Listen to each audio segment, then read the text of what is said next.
Hi students, we are discussing the adjusting entries. Before that we have discussed about the depreciation, we have discussed how to record the provision for the bad debts, then we have discussed about the prepaid expenses, also the accrued expenses or expenses payable. In this lecture what we will discuss the income, any income which is accrued or any income which is earned. So this is also an adjusting entry. So again, just for the review purpose, what is the meaning of adjusting entry? So any transaction which has an effect on more than one financial period or one financial year, so that is called the adjusting entry. Means any transaction which has a effect, but that effect is not on the 1 year, that is the effect on the next year also. So on the financial year and date, what we have to do, we have to consider that how much is related to the current financial period and how much is related to the next financial period. So what we have to do, we have to make the adjustment for that. So the first thing we are going to do is what is the accrued income. Accrued income is what? That is the services given but income not received.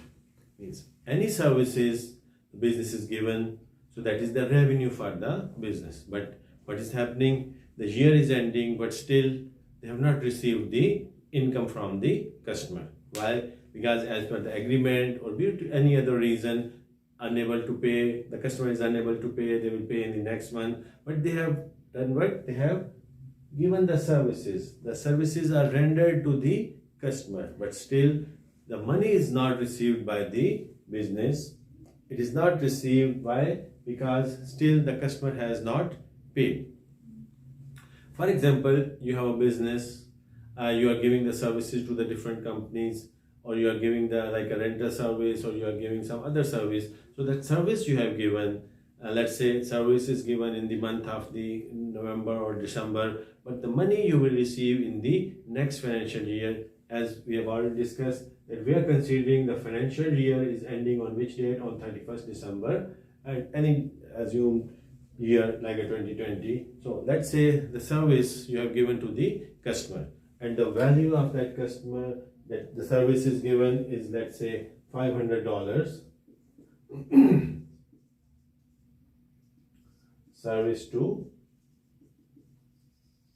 customer. Now this service is rendered on, let's say, in the month of the November and December, but the money will be paid in the month of the January. So this is for 2020 and this is 21.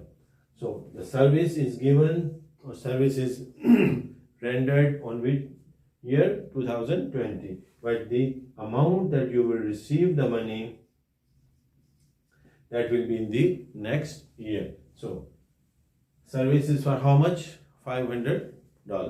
So year is ending, what we have to do on the 31st December, we have to see that how much the total service is given. But what is the problem? The service is given to the customer, but still the customer has not paid to you. So what will happen? It will be a receivable. Amount will be receivable from the customer, or what we say, it's simply a current asset for the company. So asset of the company is there, so they have to receive the money from the customer, so still receivable is there, but they have given the service to the customer. So in that case, what is happening? They have a receivable. Okay, let's say from the customer, Mr. Y is there. How much they have to receive? 500. And the service income, $500.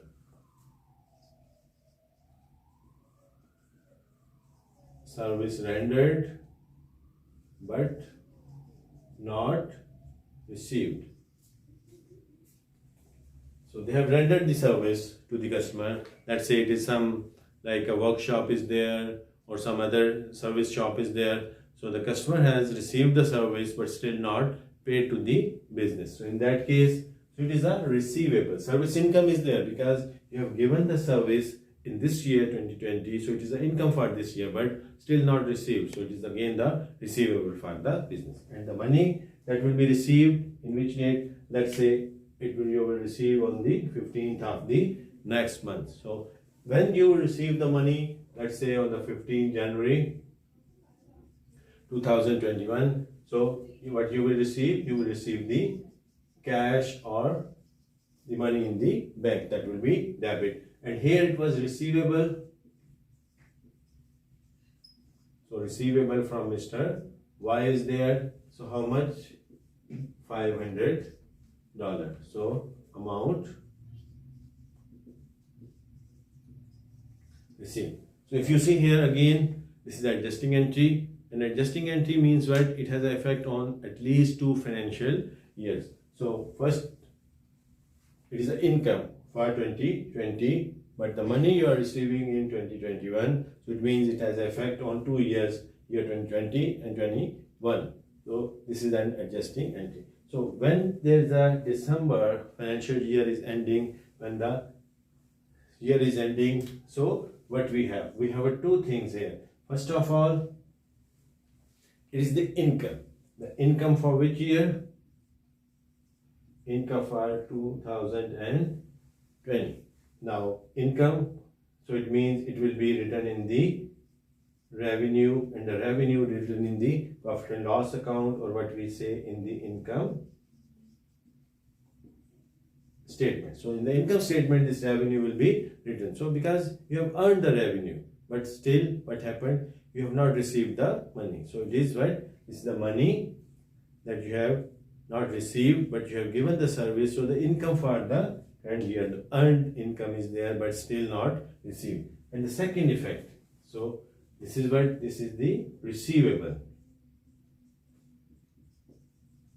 Okay. Receivable is what? It is written in the current asset, and that will be basically the statement of financial position, or what we call the balance sheet. So again, this is in year 2020. So you have to receive the money, so it will be receivable for this year. But in the next year, when you receive the money after 10 days, 15 days, 20 days, or as per the agreement, maybe after 2 months, 3 months, 6 months, so then it will be recorded as the receipt. So this is the transaction of the next year. So this is the transaction of 2020. On that date, on the year ending date, what will be written? It will be written the income. In the income statement, how much?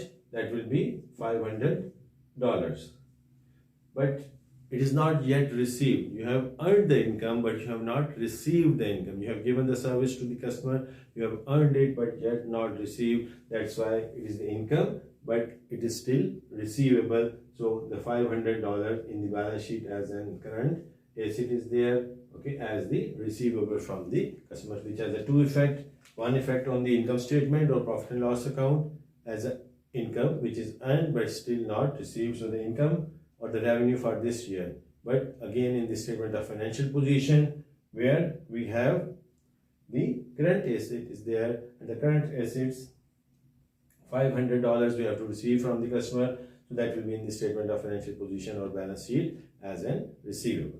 So we have 2 effects: income statement effect and the statement of financial position effect. And when in the next year the amount will be received, the bank account or the cash account will be debit, and then the receivable, what here was a debit, here it will be credited. So now the balance of that account will be nil.